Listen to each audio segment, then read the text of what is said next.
Ng gabi mga kabisyo sa negosyo, narito na naman po tayo upang magbigay ng inspirasyon sa bawat isa sa inyo at mapalad tayo dahil meron po tayo ngayong na-ambush interview dito after ng Food Connect Seminar.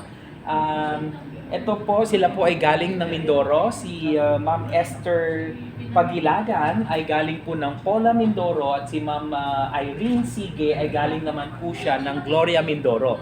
So pareho sila na meron silang asosasyon na kinabibilangan at alamin natin mula sa kanila kung ano yung negosyo na ginagawa nila, kung paano sila nag-umpisa, ano yung mga advokasya nila at kung mamarapatin nila i-share sa atin kung magkano yung naging capital nila. Okay, so ma'am, good evening po. Maraming salamat na dito po kayo ngayon at ito po ay isang advokasya ng Vision Negosyo upang i-promote yung entrepreneurship, no?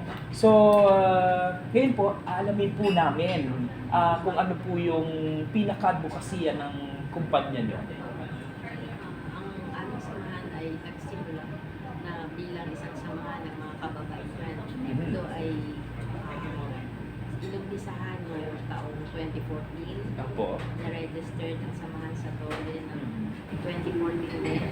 Tapos, ang unang negosyo ng samahan ay ang pagkakaroon ng yung sa farming. Apo. Farming na nag-aalaga ng mga nagtatanim ng mga palay at sasaka. So, yung pag-rental ng mga farmal. So, Ng? yung farmal, yung Ano po yung formal? yung pang ano ng palay.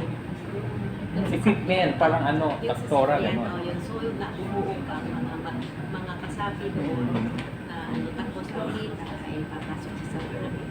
So yun yung pinapaikot ninyo ngayon, naging pinakakapital ninyo at ito, nakabuo na kayo ng isang negosyo na meron na kayong mga produkto, kaya nandito kayo ngayon sa seminar ng FDA Connect upang ito na ngayon yung gusto nyong gawan ng paraan na maikalat sa buong Pilipinas at marahil sa buong mundo. Ayan. So nag-umpisa sila sa maliit na ano lang, parang pagpapaupa ng isang equipment, no, ng pagsasaka. So kanina tinanong ko kung ano yung advokasya nila. Yun po pala yung advokasya nila. Nagsimula sila sa kagustuhan na gustong makatulong sa mga kababaihan, partikular yung mga walang trabaho, mga kababaihan. So napakaganda po ng inyong advokasya, ma'am. Mamaya pag-usapan po ulit natin, babalikan ko po kayo. Si Ma'am Irene naman po ay narinig ko medyo may advokasya din na pangkababaihan din. Again, pangkababaihan. Yan. Alamin natin. Yes, ma'am, ano po yung advokasya niyo ulit? Ang advokasya po ng aming samahan, ito po ay isang samahan ng mga mangingisda, ang Santa Teresa Fishermen Association. Nagsimula po ito taong 2014. Ang samahan po ay nagkaroon ng isang panimulang negosyo na paggawa ng bagoong, na kung saan ito pong mga nakaraang taon, nakapagsimula po makabuo ng isa pang produkto na masasabing banner product ng samahan o kakaibang produkto po. Ito po ay ang bagutik. So, sa ngayon po, dahil na dun sa pagkakaroon ng pagkakataong makabuo ng isang kakaiba o unique na produkto, naging advokasya po namin na ang mga kababaihang pangunahing manggagawa dito ay makabuo pa kami sa pamamagitan ng pag-assess sa kanilang mga kakaibang kakayanan na kanila talaga at tulungan pa silang malaman kung ano pa yung kanilang mga interest and skills na kung saan lahat po sila ay magkakaroon ng pagkakataon na maipamalas, maipakita yung mga kanilang kakayanan at makabuo sila ng iba't ibang produkto na makakatulong po sa samahan. Na kung saan ito po ay magiging isang kakaiba na pagkakaroon ng nakakapagbigay ng interest din sa iba na tuklasin kung ano yung kakayanan nila na gumagamit ng mga resources na matatagpuan naman po sa ating kapaligiran. Ayan. Napakaganda yung binanggit ni ma'am, resources na matatagpuan na nasa kapaligiran. At isa pang nakirinig ko sa kanya ay yung pagbibigay ng oportunidad para sa kanila na gumawa ng kakaiba. Ayan. So pareho sa kanila, ang target nilang tulungan ay mga kababaihan na kung mapapansin naman talaga natin nung unang panahon, ang mga kababaihan, pambahay lang, mga kababaihan, hindi nag-aaral, mga kababaihan, pagluluto, tagalinis lang. Hindi natin sa nilalang ang kakayahan ng mga kababaihang ito. Pero ito nakita nga natin na ina-uplift nila yung espiritu or spirit ng mga kababaihan dahil gusto talaga nilang yung bigyan ng pagkakataon na makatulong, gaya ng sabi ni Ma'am Esther kanina, makatulong sa mga asawa nila, lalong-lalo na itong mga, syempre, nasa remote areas, nasa probinsya, galing ng Mindoro. So, kung mapapansin talaga natin ay ito ay napakagandang advokasya. At alamin naman natin kung ano yung mga produkto. Nabanggit kanina dito, banner product, okay? So ano yung mga produkto na pwedeng matikman ng bawat isa sa inyo na minsan ay akala natin hindi posible, no? So para ma-encourage din ng iba sa inyo na gumawa ng produkto mula doon sa mga produkto na yon. So ang daming market more than 100 million population. Sa more than 100 million population ng Pilipinas, konti pa lang ang entrepreneurs. So samantalahin natin, alamin natin mula sa kanila kung ano yung mga produkto nila. Ayan. Ma'am Esther, ano po yung mga produkto nyo? Anyway, tanungin natin ano yung company name nila or asosasyon pala nila.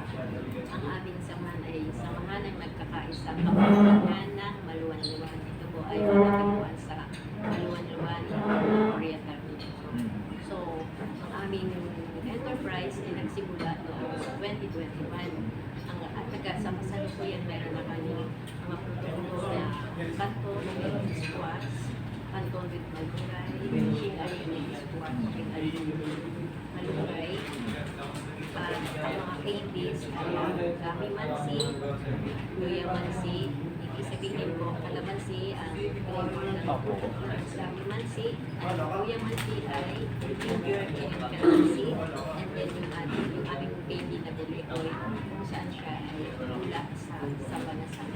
Wow. Napakaganda, mga produkto pala nila, mga made really of mga tinatanim, mga kumbaga ano siya, no?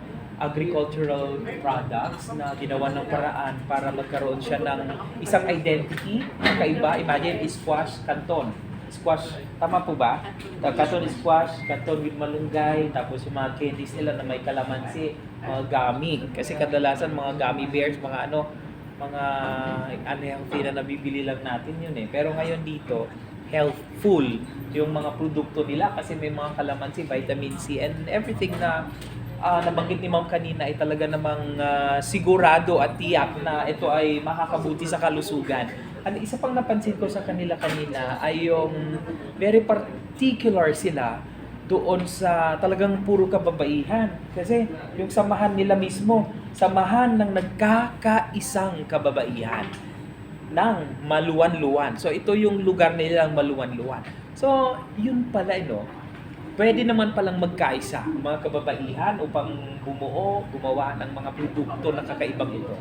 And syempre tanungin din natin kay Ma'am Irene, balikan natin kasi kanina bagutik, yung bagoong na may latik. Yun yung banner product nila. So may iba pa kayong produkto maliban doon sa bagutik na?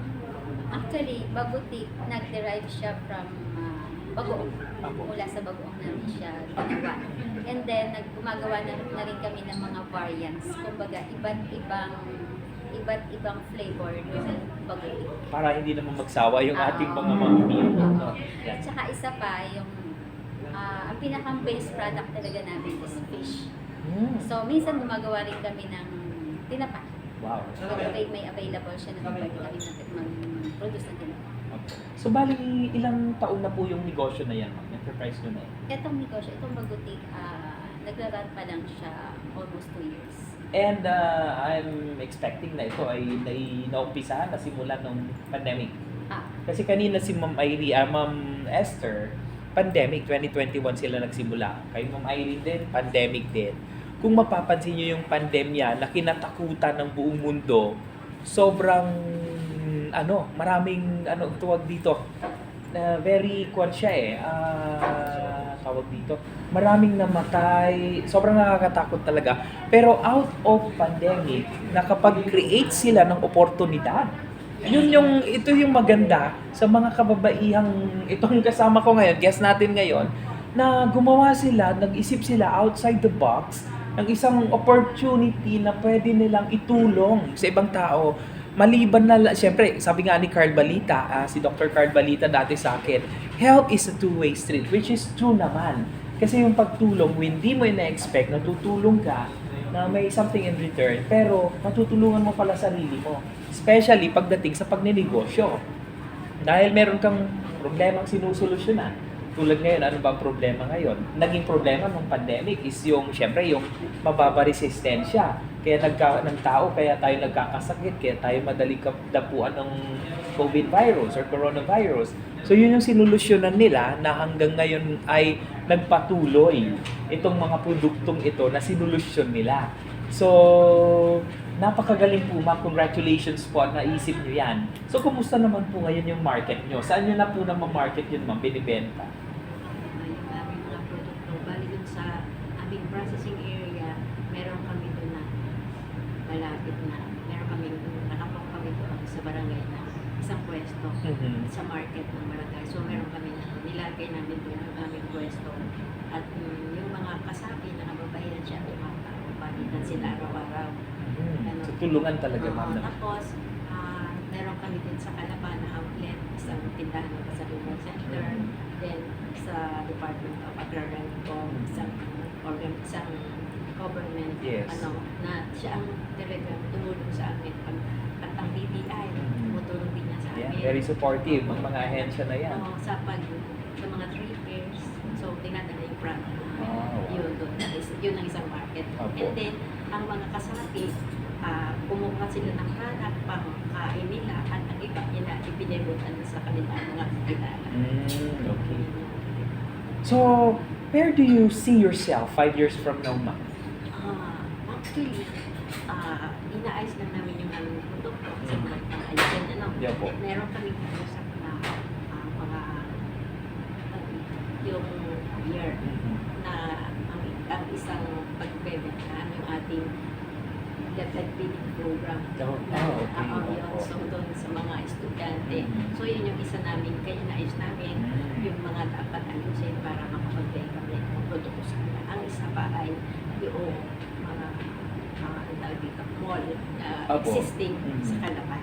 Kausap na rin namin. So, syempre may mga requirements yan na dapat namin gawin para madala namin yung aming product. Yun yung mga target.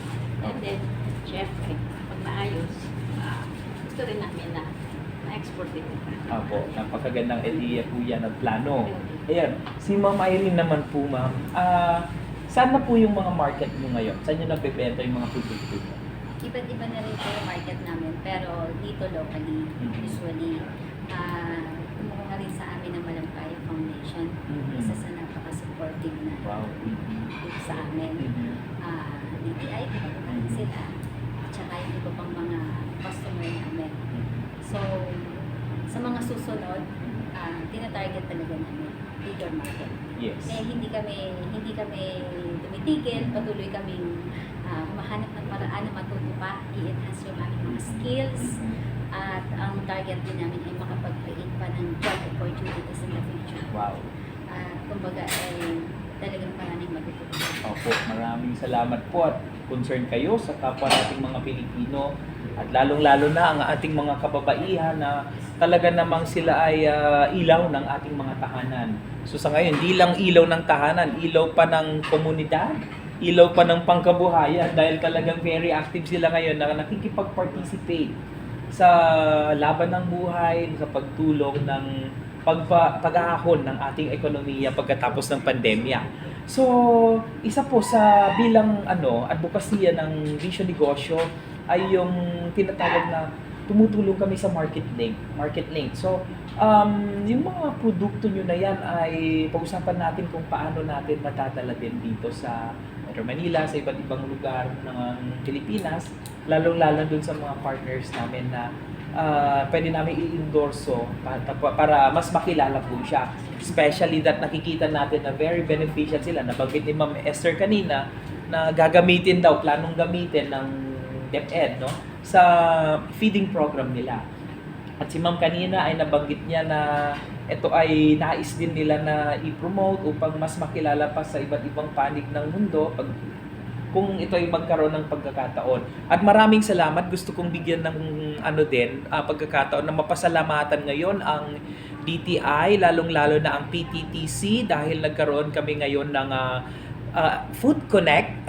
Ito po ay isang programa nila na ma-orient ang bawat entrepreneur, especially ang food entrepreneurs, na malaman namin kung paano yung wastong proseso ng tinatawag na food safety, especially yung handling, yung preparation, yung requirement na kailangan naming i-meet upang mapanatili ang kalinisan at kasiguraduhan ng ating mga produktong pinu-produce bago namin po dalhin sa inyong mga consumers. Yan. Yes. So isa din po ako sa may produkto dito na kasama sa pinag-uusapan natin ngayon.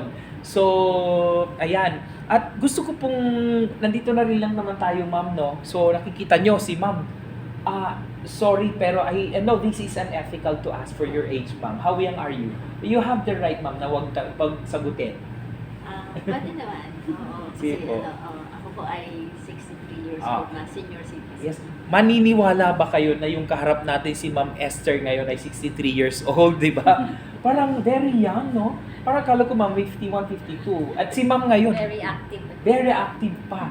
Oo nga po, kanina nag-report po si Ma'am dito. Kanina nga, nahiya ako kanina kaya medyo hinamaan ko. Kasi ang plano ko, maliit lang yung i-report ko. Pero kaya wala doon sa visual aid namin sa projector. So, kaya nung tapos nahiya ako bigla dahil kung kaya ni Ma'am, bakit akong bata? Ayun po, kasi muna ko kay Ma'am. Si Ma'am naman, nakita naman natin, very young, fresh, and napakaganda ni Ma'am. At balita ko, single pa si Ma'am. So, sa mga single po dyan. Kaway-kawan. Kaway-kaway daw po. So, anyway, Ma'am, ano po yung mai-share nyo na sangkap na pwede natin gamitin, pwede nilang gamitin na guide, gabay sa kanila, na makapagsimula. Kasi I know most of our viewers ay mga enthusiasts. Mga gustong magnegosyo, yung iba entrepreneurs, at yung mga iba ay talagang gusto lang matuto. So ano po yung mga ma-share nyo, ma'am, sa kanila? Para sa akin, ang masishare ko sa mga enthusiast, gusto rin magsimula ng negosyo, pwede nating i-assess kung ano yung natural skills na natin and interest or Okay. hobbies na karaniwan natin ginagawa pero minsan hindi pa natin nakikita na pwede pala nating pagkakitaan. Yes. Ano yung mga resources na andyan lang pala sa paligid natin pero hindi natin karaniwan Exactly. napapansin, nakikita, na gamitin natin yung ating creativity. Yes. Kumbaga, na makagawa tayo ng hindi karaniwang produkto pero posible pala. Kasi marami sa paligid natin, maraming tao ang pwedeng sumuporta kapag nasimulan natin sa sarili natin. Yeah, tama po yan. Maraming salamat po, ma'am. Si Ma'am Esther naman po, na yung masishare natin sa kanila, ma'am. Una sa lahat, dahil mas maganda na ang isang enterprise ay binubuo ng isang samahan. Opo. Kasi mula sa isang samahan na nasa isang lugar, magbubuo ng samahan at ang pagsisimulan ng kanilang kapital ay magmumula sa bawat isa para lubha nilang maaalagaan yun. Kasi pera nila, ibibibenta, di po ba? Collaboration, in short. Oo. Pagkatapos niyan, so magkakaroon ng leadership sa isang samahan na siyang mamamahala para sa samahan. At merong magaling dyan na makukuha ka siyang mag-iingat ng kaperahan ng samahan. Siyang merong leader dyan na maalam mag-connect sa mga government agencies para sa mga technical, doon maturuan.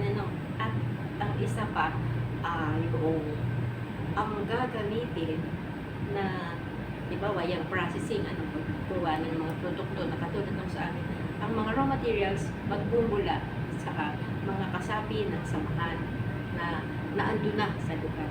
Yung mga tinanim nila, yun na yung gagamitin para gawin ang isang produkto. Kung ano na yung existing doon, so additional na kita para sa mga kasapi ng samahan ng bubuo. Yeah. Maraming salamat. Napakaganda ng mga mensahe nila, no? Patungkol sa pag-inspire sa atin kung ano yung pwede nating gawin, paano tayo pwedeng magsimula. At bilang Kuya Juan Mentor ng Bayan, ay parati kong sinasabi din sa inyo na yung gaya ng sabi ni Ma'am, number 1 is mag-isip ka ano yung pinaka gusto mong produkto na gawin. Siyempre, habang iniisip mo kasi yun, iniisip mo din kung ano yung deepest why mo, bakit mo gagawin yung pagninegosyo. And then, pangalawa doon ay mag-execute ka. I-execute mo na siya ngayon. Kasi kung hindi mo gagawin, hindi ka matututo. Siyempre, kailangan magkaroon ka ng kapital. Kung wala kang pera, wala kang kapital. So tama yung sabi ni Ma'am Esther na kailangan may collaboration, may pagkakaisa. Magsama-sama kayo, yung 1,000, kung 30 kayo, 30,000 na yon. Kung ang target nyong negosyo, capital nyo, 25,000, meron pa kayong 5,000 na pwedeng itago na maging support nyo back up doon sa negosyo na pinasok nyo. So napakaganda no ano po. So sana po lahat ng tao magnegosyo. At bago ko sila pakawalan, gusto ko talaga ito palagi kong gustong tinatanong. Ano ma'am yung pinagdaanan yung pagsubok sa negosyo at paano nyo po yun nalagpasan? Meron na po ba sa inyo? Ang isa dyan, siyempre, ang isa dyan ay yung ang mga tao may hindi kasama mo siya sa isang samahan. So, meron din silang inaasikaso na family nila, di ba? So, dalawa ang focus, katulad nito, kababaihan. So, meron silang, yung iba, meron silang mga anak, kasi sa kasuhan sa bahay. So, yung ganong mga situation, so, pag kailangan mo sila, pag minsan, wala sila, yung ganong situation. Katapos, syempre, alam mo naman yung pagpapatakbo ng ating negosyo, kailangan ng pera. So, yung mga ganong situation, so may pangailangan. Tulad ng aming samahan ngayon, so katulad ng ating pinag-aralan ngayon na ang ating pagkuha ng FDA, LTO certificate, maraming requirements. Oo, so bago maating kailangan nating ayusin ang ating processing center. So, bago ka makagawa ng isang processing center, malaking halaga para masunod mo yung pangangailangan sa pagkuha ng FDA, LTO certificate para ang ating mga produkto ay mapalago natin, may market natin na maayos. Kasi sinunod ngayon sa market ang mga produkto. Hindi mo pwedeng kung saan hanggang sa makarating. So, yun yung mga maraming pagkadaanan. Tsaka ang mga mga equipment kailangan. So, hingi ka ng tulong sa mga government agencies kasi hindi man kailangan bilhin ng samahan milyon ang mga gamit sa processing. Tapos, ayun, yung pinsan, yung mga personnel na tutulong sa iyo sa loob ng samahan. Di ba? Oo. Kasi pag wala yung mga yung karunungan, katulad halimbawa, yung pag-aayos ng mga financial, sa loob, yung mga karunungan. So, yung problema, pag may hinging requirement, may kukuning requirement sa mga government agencies, yung document, preparation ng mga document. So, kung walang alam yung so, yun yung isang suliranin para paano mo mabubuo yung mga pangangailangan na ito po. Ikaw lang mag-isa yung siyang pwedeng. So paano nyo po nasolusyonan yun ma'am? Management lang? Proper management system lang? So, medyo mahirapan kang kumuha ng mga ihingi mo sa kanila. Kasi, yung sabi ko nga, yung kulang yung kaalaman. So, pag naman, natutugan naman. Pero hindi mo silang biglaan na kumuha ka ng isa na diba, kunin mo ito ganito. So, it will take time. So, yun nga. So, waiting ka.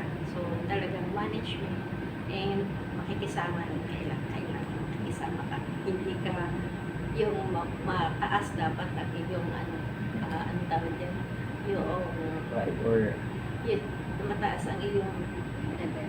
hindi, yung bigyan mo na, yung huwag kang kagalit, yung temperament. Okay. Level of kwan. Oo. Ano tawag doon? Temper. Oo. Ang tawag doon. Hindi. Hindi ka. Ayan, basta yun nga. Oo, lagi kang Leadership cool. skill. Lagi Opo. cool ka. Oo, at ang leadership mo talaga ay at ang higit sa Mapasensya ka. Oo. At ang higit sa Level of patience. Patience.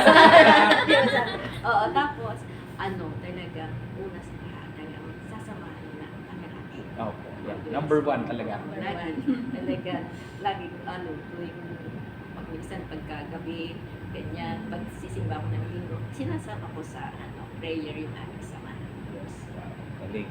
Si ma'am naman, kamusta naman po ma'am? May problema naman, suliranin sa inyong mga negosyo or wala pa naman? Yung problema, suliranin sa pagbuo ng negosyo, talagang pinagdadaanan niya, especially sa pagsisimula. Sa history ng aming pagnenegosyo, naranasan din namin yung kumbaga, yung pag-create ng mismong produkto, hindi po kaagad siya kumbaga mare-refine, mapapaganda yung quality ng produkto. Pero wag lang tayong magsawang matuto at pagbutihin yung ating ginagawa from time to time, syempre, para mas mapabuti pa natin. Pinagdaanan din namin yung katulad ng sa personnel, sa mga tao, hindi natin may iwasan na, syempre ang tao, iba't iba naman ang kalakasan, may kanya-kanyang kahinaan. Kumbaga, sa isang samahan, yung kahinaan ng isa, kung yun yung lakas mo, kailangan kayo ang mag-combine. Kumbaga, kung mahina siya dito, Collaboration. collaboration talaga. Kumbaga, sabi nga niya, yung patience, pangunawa mo sa mga kasama mo, kailangan din yon. At saka yung time na, kumbaga, ito pa katulad ng nasabi ko kanina, huwag natin bigyan ng limitation kung ano yung kaya natin gawin. Kasi katulad nun, yung sa product namin, sa business namin, dumaan kami sa pandemic, although, before pandemic, nag-start na rin kami kasi before may pag-uong na pero yung pag-create ng Bagutik, syempre, extended product na yun. So, yung supply ng raw material, medyo nagkaroon ng limitation. Kaya kumbaga, may time na mahina yung isang business mo. Kailangan patuloy tayong mag-create, patuloy tayong tumuklas ng iba't ibang pagkakakitaan kasi doon din natin makikreate yung sustainability ng communities. Yan. So, maraming salamat po dun sa mga inputs na narinig namin mula sa inyo ngayon. Ayan. So, medyo di ko na alam kung ano yung mga isusunod kong tatanungin sa kanila. No? So, ma'am, if you'll be given a chance na tanungin, no, kung paano solusyonan since medyo inclined yung inyong mga produkto sa agrikultura. Alam naman natin na sa ngayon ay may problema tayo sa usaping agrikultura. May problema din tayo sa usaping ekonomiya. At kung pinagtugtong natin yung dalawang yan, pwede natin i-introduce yung agripreneurship na tinatawag.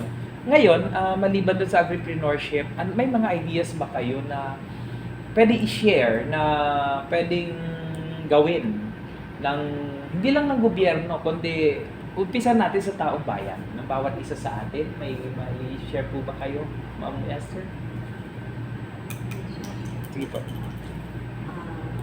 Siguro, sa akin, lagi kong naiisip yun, na huwag tayo aasa masyado sa ating government sa kasunod kasi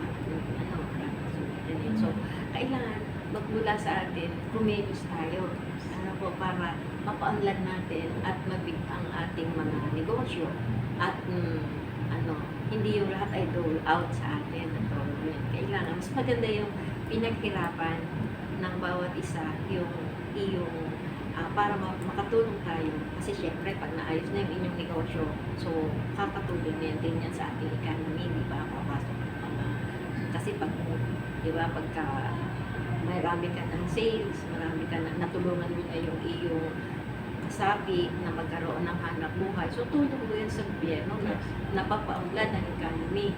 So, tapos, yun nga, sabi ko, kasi sa dami ng suliranin ng ating gobyerno, so, hindi lahat ay Pero mayroong mga bagay na siguro hindi yung ating gobyerno yan. Kasi, halimbawa, tulad nung sa amin, maraming pangangailangan, Philippine Processing Guilty, hindi kayang, on the part of the government naman yun, hindi kaya suportahan ng isang samahan para mapalago ang produksyon. So, siguro, yung ganong mga bagay, kailangan naman ng ating government mapansin din yung pangangailangan na yun. Kasi pag napaunlad, nagsiayos itong enterprise ng isang samahan, ay malaking tulong yun sa economy ng ating paligid, ng ating bansa. Yun. So, ganon, siguro tulungan ang gobyerno at ang isang enterprise na sinadagan mga samahan, mga tao. Tama. At nagustuhan ko yung sabi ni Ma'am na wag natin lahat iasa yung mga pangangailangan natin bilang mga mamamayan sa gobyerno. Kasi gobyerno, marami ng suliranin yan na kailangan din unahin, no? So, bilang mamamayan may mga kanya-kanya tayong obligasyon para sa sarili natin at sa ating mga pamilya. So, sana po ay matuto tayo na gawin yon, lalong-lalo na ng tama. At huwag kayong mag-alala, nandiyan naman palagi ang gobyerno, especially ang DTI na number 1, pangunahing tumutulong sa larangan ng pagninegosyo. Nandiyan din ang DOST, nandiyan din ang Department of Agriculture sa larangan ng pagsasaka. At syempre, andyan ang LGUs natin na pwedeng makatulong, lalo na si Mayor Ina, napakagaling na yan, no? Mayor yan, si Ina Aligre. Ayan. And then parang namit ko na yata si Mayor Ina dati kay Carl. Kay Carl Balita. Naging guest ako kay Carl dati. Kay Ma'am Irene naman din, tanungin din natin, Ma'am. Maliban doon sa sinabi ni Ma'am, may idea ka ba na pwede nating mai-suggest? Hindi lang sa gobyerno, kundi maging sa taong bayan na pwedeng solusyon sa usaping problema na pang-ekonomiya, usaping problemang pang-agrikultura. Ayun na nga, kasi syempre nagbabago-bago yung panahon. Sa mga panahon na meron tayo, andyan yung support na kailangan yung tamang sistema ng pamamalakad ng negosyo para pagdating ng panahon na bumagsak, yun nga, yung sustainability, kumbaga. Parang yung sa langgam. Kailangan mag-ipon ka para pag tag-ulan, meron ka pa rin. Yes, totoo yan. Yung sistema lang. Yun lang yung talaga yung lulutas sa kahit anong problemang pagdaanan ng negosyo mo. Kasi talagang nagbabago yung panahon eh. Totoo. Minsan, malakas yung benta ng negosyo, minsan humihina, pero yung tamang pamamalakad ng negosyo, lalo na sa finances, yun yung magsusustain kung hanggang saan makakarating yung Yes, negosyo. very nice idea. At gusto kong bigyan ng punto, no? Yung nabanggit ni Ma'am na sistema. Especially doon nabanggit niya yung sistema ng mga langgam. Meron akong tinatawag na 4 negative mentalities ng isang Filipino.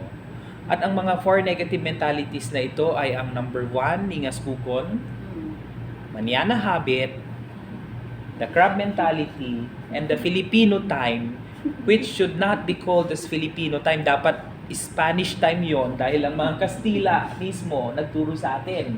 At gusto ko ring bigyan ng pagkakataon na masabi sa inyo ngayon kung ano yung mga positibo ding alternatibo dito sa mga 4 na negatibong sistema na ito. Sa ningas kugon, baka naman pwede nating gamitan yan ng ningas bao. Kasi yung kugon, yun yung yung alam niyo yung damo na tumutubo lang sa paligid. Pag sinindihan mo yon, di ba, niningas yan, ang lakas ng ningas niya. Tapos maya-maya biglang wala nang apoy. Biglang wala nang maiwan, abo na. So parang ganun ang, sorry ha, pero ang Filipino daw, ganun daw. Magaling lang sa simula, maya-maya wala na. So pag ningas baon naman, ipalit mo doon na alternatibo, susunugin mo si baon, lakas ng apoy. Pagkatapos may baga pa, pwede ka pang mag-ihaw dyan ng bangus or tilapia. Yan. So, di ba, maganda. Pwede sabihin natin, ningas uling. Kaso pag uling kasi, hindi siya natural eh. Ang uling pininoproseso pa. Tama po ba? Ayan. So, sa pangalawa, manana habit. Ano ba ang manana habit? ang mga Kastila noon, yung mañana is mamaya na. Or in English, procrastination. Nagpro-procrastinate sila, yung parang dinidelay lang nila yung ano, yung kaya naman na gawin na ngayon, bakit kailangan pa i-delay? Ganon sila, dinidelay nila. So palitan natin ng handa na habit. Pwede naman ngayon na habit. Kaso pag sinabi mo ngayon na, ang tanong, handa ka na ba ngayon? So, di ba? Bigla-bigla, ora-orada. So, kailangan handa na habit. Kung kaya ng Girl Scout, Boy Scout maging handa na, laging handa. Di ba? Sabi na, ang Boy Scout laging handa. Pag sinapag, laging tupad. Joke lang. Laging handa. Di ba? So, kailangan maging laging handa tayo kasi hindi natin alam. Tulad ng pagdating ng COVID pandemic, hindi tayo handa. Walang kahandaan. Ayan. So, handa na habit. And pangatlo is the ant mentality or the crab mentality. Palitan natin ng ant mentality. Maglagay ka ng 10 crabs or yung alimango doon sa isang balde. Kinabukasan balikan mo yung mga yan. Walang nakaalis ni isa. Bakit? Naghihilaan sila eh. Nag-uuna sila umakyat, nakakakyat na sana yung isa, biglang hihilain yung isa. Kasi gusto nila makaakyat agad. Imbes na magtulungan sila, wala. So, pabalik-balik sila doon sa basic na pinanggagalingan nila. Ang langgam, ilagay mo doon sa ilalim ng, sa baba ng building na ito. Maglagay ka ng dito, pagkain. Maya-maya, nandyan na silang lahat. Imagine, no? Sa liliit nila na yun, paano nila lalalaman na may pagkain dyan? At take note, kayang-kaya ng langgam magbuhat ng malalaki sa kanila. So, yun yung ant mentality. Yun yung sinasabi ni ma'am na sistema. Di ba guys, no? Napakaganda. Palitan lang natin. It's a matter of changing our mindset. Changing our nakagawian na ginagawa na. So, it's like, alam nyo yung revolution na tinatawag. Hindi porket revolution, mali, masama. During the time of Mao Zedong ng China, bloody revolution yung tinatawag niyang revolution. Pero sa atin ngayon, we can call this a cultural revolution as pagbabago ng kulturang nakagawian natin. At umpisan na po natin just right now, tonight. Diba? Ngayon, narinig nyo na rin po, nandito tayo, imagine, mga babae, si ma'am, medyo may edad na. Ayaw ko sabing matanda, kasi matanda na rin ako. May edad na. Si ma'am, medyo bata pa, at wala pang asawa, pero talagang nagpupursigil sila pareho. Meron silang meeting ground na, ito, kaya ko pa. Ito, kaya ko na. Parang alam nyo ba yung dahil ginagawa nila yon kasi gusto nila eh. It's their mindset that brings them to that idea of doing these things. And because gusto nilang gawin, siyempre nag-execute sila. At dahil nag-execute sila, gumawa sila, nalaman nila kung ano yung tama, proper, and improper na gawin sa negosyo. Hanggang ngayon, ito na sila. Malapit na silang ng FDA, mabigyan ng certification para makaproseso na sila ng malakihan at ito ay madala nila sa iba't ibang panig ng Pilipinas, sa iba't ibang panig ng mundo. At ayan na, kikita na sila ng bonggang-bongga hanggang sa balikan na naman nila yung kanilang advokasya. Ayan. So yung pang-apat pala doon sa negative mentality, yung Filipino time, which should be called Spanish time, pagpapalitan natin ng positibong alternatibo, Filipino time na lang. Kasi Filipino tayo. Di ba yung mga iba sabi nila, baka Filipino time ka na naman. Kasi when you say Filipino time, late yan. Meeting alauna, darating yan, 1:45. May lahi. May lahi. Ayan. So, minsan, darating yan pag merienda na. Okay, magpapacheck na lang ang attendance. Parang ganon. Kasi ganon din ako dati. Pero kahit pa paano ngayon, nabago ko na din dahil binago ko yung kultura ko, yung sarili kong sistema. So, cultural revolution. Excuse me. Napaubo tuloy ako dyan sa cultural revolution na yan. Kasi talagang pati ako noon ay isa sa biktima ng maling kaisipang yan. So, ngayon, sa pagbabago natin, huwag nating tawaging American time. Huwag na nating sabihin na, 7 o'clock sharp. Ba't kailangan pa ng sharp na yan? Filipino time must always be on time. That's what we have to think about. That's what we need to inculcate in our minds. Yes. Yan. So, yun. Maraming salamat. Medyo napahaba. Pasensya na po ang ating pag-uusap. Alam ko napagod na rin sila pareho kasi this is the third day of our seminar and it ends tonight.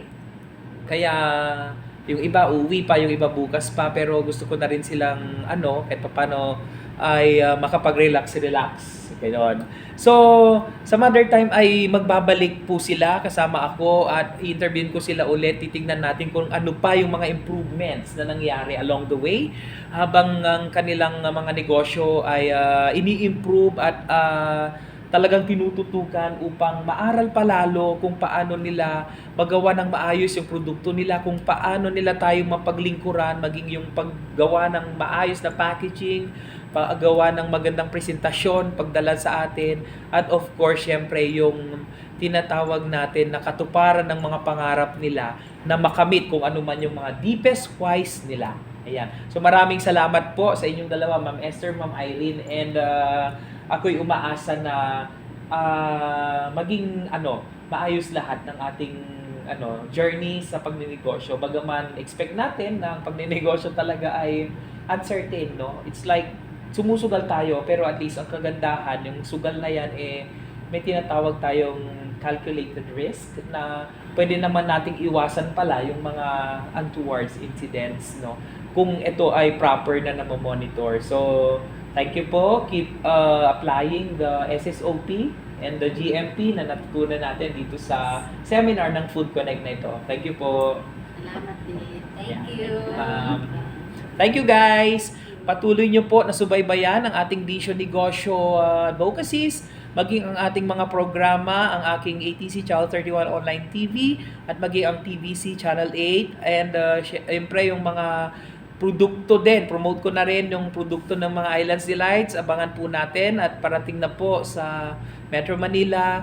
Sa ngayon ay meron na po tayong empanada dito at ito ay talagang binibigyan talaga natin ng oras, panahon upang mas ma-develop pa at madala sa inyo ng maayos. At kami po, ang Islands Delights Empanada, kami po yung kauna-unahan sa history ng negosyong empanada sa Pilipinas na mayroong nag-promote ng mga Amerikano. Meron akong 4 na Amerikano at Amerikana na kaibigan at sila mismo nagbebenta kasama ko punta sa dyan sa may Quiapo, maging dyan sa may Pasig area. So yon, i-promote ko na rin ulit yung mga produkto ni Ma'am. Ma'am, ano po ulit yung produkto mo? Bagutik? Bagutik. Ano yung brand name, Ma'am? Teresians Bagutik. Yan. And si Ma'am? Ang aming kanton, Ching Aling, ang aming candies na calamansi candies, 2, at saka yung candy na may saba, bele. Ayun. So, meron po kayong Facebook page? Meron na po ba? Or number na pwedeng iwanan sa mga customers? Baka may mga tao na gustong magnegosyo din at gustong umorder. Siguro sa aming samahan ay yung samahan ng nagkakaisang kababaihan ng Facebook. Tapos ang ating Facebook din ay Esther Pagilagan. Ang aking cellphone number 0929-585-2997. Just connect. Yes. Yan din si Ma'am Irene din po. Yung aming pong produkto sa ngayon ay yung aming pong Facebook page ay sinisimulan pa lang po namin buuin. Pwede niyo po kaming makontak sa number na 0949-1580-957 sa ngayon. At ang aking pong Facebook ay Irene Sige. Ayun. So, with that, ay maraming salamat po and good night everyone. Sana po ay maisip natin na ito yung panahon na ng pagbabago, panahon na para paganahin natin yung ating mga natutulog na talento dyan. At bilang sila, mga guest ko, nagre-representa ng mga kababaihan, ay ini-encourage ko yung mga kababaihan na walang ginagawa na mag-join sa amin sa Vision Negosyo upang kayo po ay matuto at magkaroon kayo ng mga kasangga na makakatulong din po sa inyong pagninegosyo. So maraming salamat po. Please follow, like, and share our page Vision Negosyo po. And maging ang Islands Delights po na page namin, Islands Delights, tsaka iba pa yung Islands Delights Empanada. And yung Chili Boy, promote ko din po yon. Ako din po yung may-ari nun. And yung mga pre-promote nilang page and FB nila, tsaka yung number po, tandaan nyo po at sana po ay magkita-kita tayo at magkakasama at malamang isa po sa inyo ang aking susunod na may interview. Maraming salamat po. Good night po.